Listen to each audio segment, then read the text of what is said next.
vamos, en la película, o digamos en los objetivos que él se supone que tiene la película, que es muy interesante, y es cómo él se presenta como fraudulento también, se pone al lado de estos dos personajes, digamos, se pone en ese pedestal para jugar de una manera muy sarcástica, como respondiendo a todas las críticas que le habían llegado, cosas de la época de Pauline Kael, de decir, me estáis llamando falsificador, me estáis dudando de que yo hice el guión de Ciudadano Kane, estáis poniendo en duda... me ponéis al lado de pues ahora me voy a poner yo, y es a lo que yo me refería cuando decía lo de el arte de la impostura, es decir, bueno, vamos a suponer que fuera un impostor, pues mirar cómo con la impostura también se puede hacer una obra de arte, y eso es como una respuesta, un bofetón, y está en... Bueno, a él se le habló mucho, y Pauline Kael, y fue el otro, John Houseman, ¿no? Sí. El que dijo que el guión lo había hecho Herman Mankiewicz, y lo hicieron los dos, y luego incluso que levantaron textos como que Orson Welles quiso comprarle su parte de guión para firmarlo él solo. Una cosa que apestaba a Welles de todos modos. Pero ahí también, como tú dices, tiene razón, porque hay un momento que habla de los húngaros. Y luego pensando yo digo, bueno, Korda, que al final nunca, salvo el tercer hombre, nunca hizo los proyectos que le había prometido. 8 o 10. Korda. Después, Spiegel. Sam Spiegel, cuando se llamaba Spiegel, otro húngaro.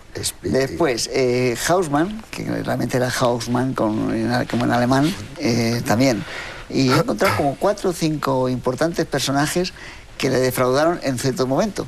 Aunque, por ejemplo, de Korda no. De Korda decía que no había podido hacer con él Guerra y Paz ni Cyrano de Bergerac, porque la vendió luego a la Columbia, el proyecto, pero que sin embargo Korda era un gran señor y que era muy divertido. Él dice textualmente, le cuenta a Bogdanovich, que Korda era la perfección, que si hubiera venido una embajada de otro planeta, él los hubiera recibido perfectamente, los hubiera sentado cada uno, el protocolo lo hubiera hecho Alexander Korda, de maravilla. Lo que pasa es que no hizo lo de la vuelta al mundo en 80 días, le vendió a la Columbia a otro, y él lo entendía, decía, bueno...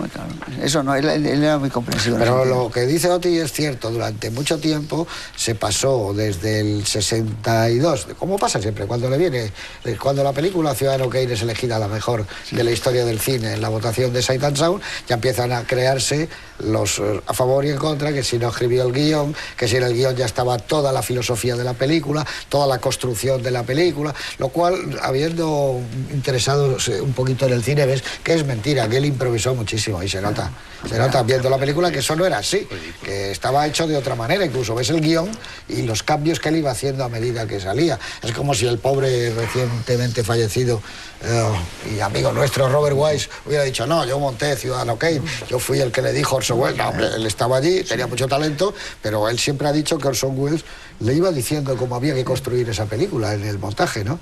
Porque yo siempre lo he comentado, yo con Juan, yo creo que ha habido directores que han sido montadores y maravillosos, como Robert Wise, como David Lean. David Lean y estos. Pero yo creo que Orson Welles es el director más dotado para el montaje, ¿no? Me queda otro de estos europeos, que no sé si es húngaro o no, el Salkin, que cuando fue a hacer el proceso, él estaba con su familia en una montaña arriba, en Austria, en un sitio muy, muy tranquilo y tal.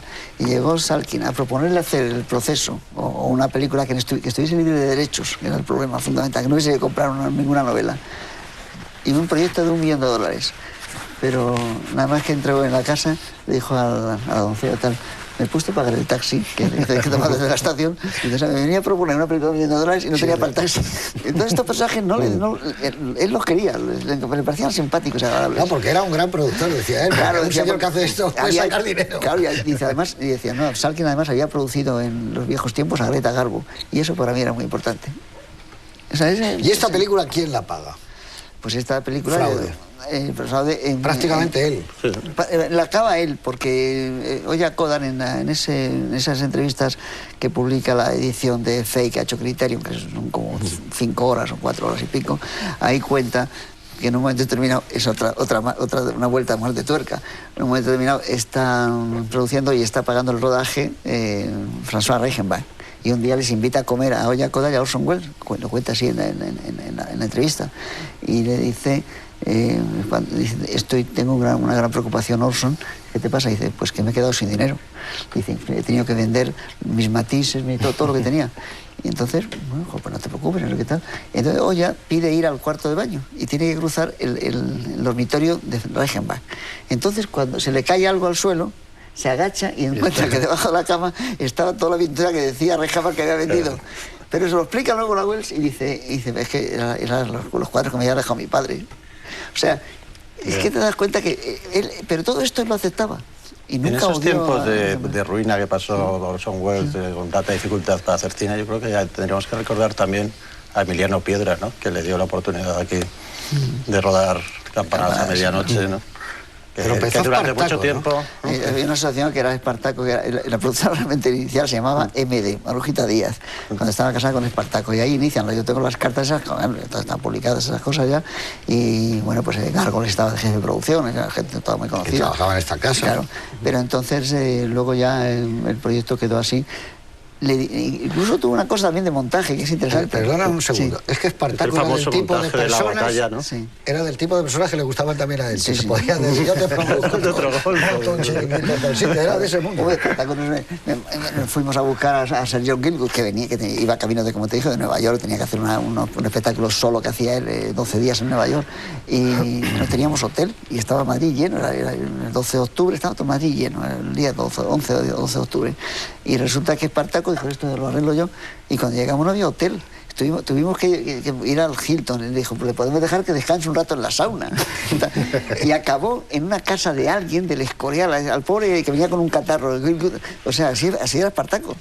Era así, pero vamos, la verdad es que Piedra pronto entró y puso orden en eso, y puso toda la carne en el asador, y creyó mucho en Welles, muchísimo. Y Welles también le quería por eso, porque la forma en que Emiliano era muy simpático, muy agradable, una gran persona y tal, eso lo tenía muy en cuenta, ¿no? Pero vamos, no sé. Yo creo, pero es decir, ellos habían hecho una película, habían producido El Valle de las Espadas, de Javier Setó. Sí, claro, y una superproducción. Entonces querían exportarla. Y yo he visto notas en las cuales le dieron la película a Welles, la movió varias veces, y hizo sugerencias de un nuevo montaje, añadiendo algunos planos nuevos y tal, para hacer de esa película algo más vivo, que se pudiese vender en el mercado exterior y tal. Y luego la vendieron como no se llevó a cenar, se quedó como estaba. Pero él estaba dispuesto a ayudar en lo que fuese, y sobre todo si en el montaje estaba muy, muy dispuesto. Montaje tenía muchas ideas para montaje. Pero después de que hace Campanadas, que son los 60, el 65, 66, fue en Cannes el premio del 20 aniversario, ¿no? A esta película no hay nadie en España tampoco que le produzca, porque ya no eran películas tan caras, no estamos hablando ya de hacer... Hombre, lo intentó a principios de los 70 Andrés Vicente Gómez. Y yo creo que esta película, parte del montaje de esta película está hecha en Almería, donde rodaron la versión esa de la Isla del Tesoro.